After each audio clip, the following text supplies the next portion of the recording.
This video is called the Christ, not a Hebrew word. One thing I've been noticing with a lot of Israelites is the usage of the term Christ, saying when Christ comes back. Or they may say through Christ one must be saved, sounding very Christian-like.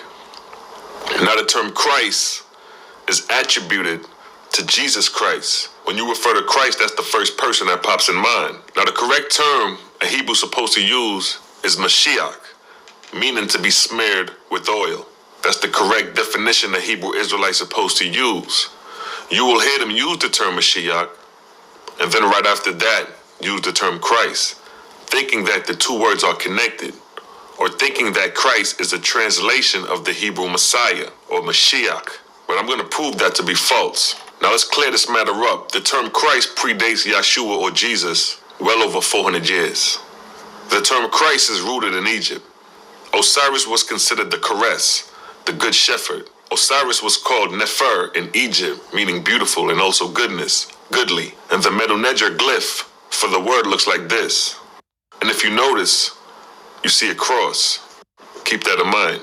Now when the Ptolemies conquered Egypt around the 3rd century BC, after the rulership of Alexander the Greek, the next ruler was Ptolemy Isoter, Ptolemy the Savior. And what he did was establish a national deity by taking two Egyptian deities, Osiris the Good Shepherd, the Keres, and Apis the Bull. And this deity is known in history as Serapis, created within the 3rd century BC, 300 to 200 years before Jesus or Yeshua. Now when the Greeks created this deity Serapis, the usage of the term Christ stemming from Egypt is now found among the Greek language. And when we observe the Greek word for the term Christ, it meant kindly, gently, and good, and goodly, none of which referred to anointed at this time in history, being 3rd century BC. See that? Nor does the term refer to Mashiach being smeared with oil, the proper Hebraic term. So I'm showing you that this word Christ is not a Hebrew word, nor a translation of the Hebrew Mashiach at that time in history, being 3rd century BC. Now there's a Greek inscription found on the Greek island of Delos that reads, Isis Christ. Now when we observe the Greek letters for Christ, the first two letters are X and P, the Chi and the Rho. And this is the Greek expression of the Egyptian Nefer, referring to goodly, kindly, gently, beautiful. Now remember the glyph for the Egyptian word Nefer is a cross. And when we observe the Chi and the Rho, the Greek letters X and P, when united, the two, it forms a cross, as seen on the coins of Ptolemaic rulers, 3rd century BC. And this symbol of the cross is rooted in the Egyptian glyph, Nefer. And this Greek cross is the Greek representation of the Christ, before it had any significance to being identified with Jesus Christ 200 to 300 years prior. And to prove that the Greek word Christos, or Christ, referred to goodly or any goodly person, in the Antigone writings by Sophocles, something like that, 5th century BC, where he uses the term Christ referring to a good man. And here is the passage of the text in Greek, and there you see the Greek letters X and P, the Chi and the Rho. And there are many more references to the Christ referring to goodly. And in another Greek text by Plato called the Theaetetus, something like that, 166a2, he uses the word Christ as seen here. And when we look at the Greek definition of the word for that day, 5th century BC, it states useful, good of its kind, servable. See that? Now I gave you the Egyptian root of the word Christ, referring to Osiris, the good shepherd. And then I showed you how the Greeks came into power, 4th century BC. They created a deity called Serapis. In return, Serapis is Osiris, the good shepherd, the Christ. Then I showed you how the Greek letters X and P, the Chi and the Rho, are the root word for Christ in Greek. And when you unite the two letters, they form a cross, seen on this coin on the Ptolemaic ruler of Egypt, which in return, the Romans used this cross, and the cross is rooted in Egypt, stemming from the hieroglyph Nefer, or the Medu Neter glyph, Nefer.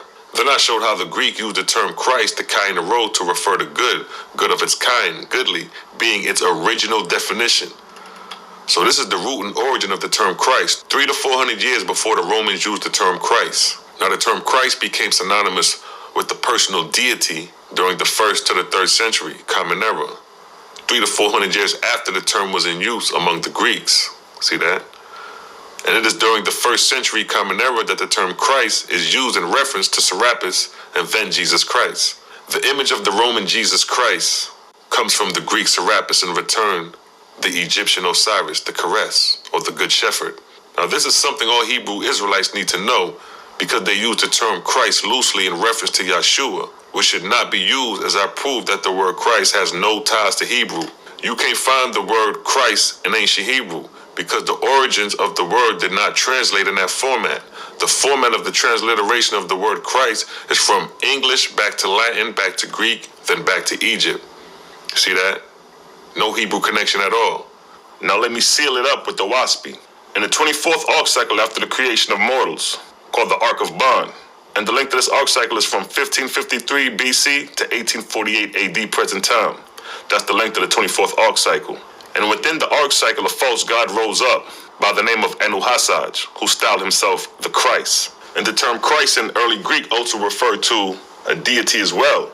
And when we look in the Owaspi, in God's book of Esra, chapter 47, verse 1 through 5, it states, Luamung falsely announced himself the Christ. Verse 1, the Lord said, Behold, it came to pass as had been foretold by God, Jehovah's Son. The Trinity will all become false gods, because they have denied the Almighty. Verse 2, God said, There is but one who is all knowledge. Whatsoever angel or God announcing himself to be all knowledge is false in presence of Jehovah. See that?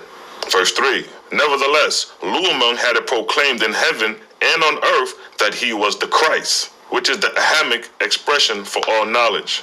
Verse 4, the Lord said, Now therefore, Luamung was from this time forth a false god in heaven and on earth. Verse 5, and Luamung commanded Thoth, alias Gabriel, his angel warrior in command of his earthly dominions, to raise up tribes of warriors amongst mortals. Verse 6, and by the inspiration of said Thoth, alias Gabriel, these warriors were induced to call themselves Christians. See that? So even in Owaspi, it shows that Luamung styled himself the Christ as a god. And you have a lot of Hebrew Israelites talking about Christ in reference to God. So even in the Owaspi, it exposes this terminology of Christ. The correct term in Hebrew is Mashiach, which means to be smeared with oil, because it was a custom for the Hebrews to rub olive oil over their bodies. And when you rub your face with olive oil, it'll shine and glow on your face, especially when it hits the sun. So when you see the Israelites in their holy garments, faces smeared with oil, that is Mashiach. See that?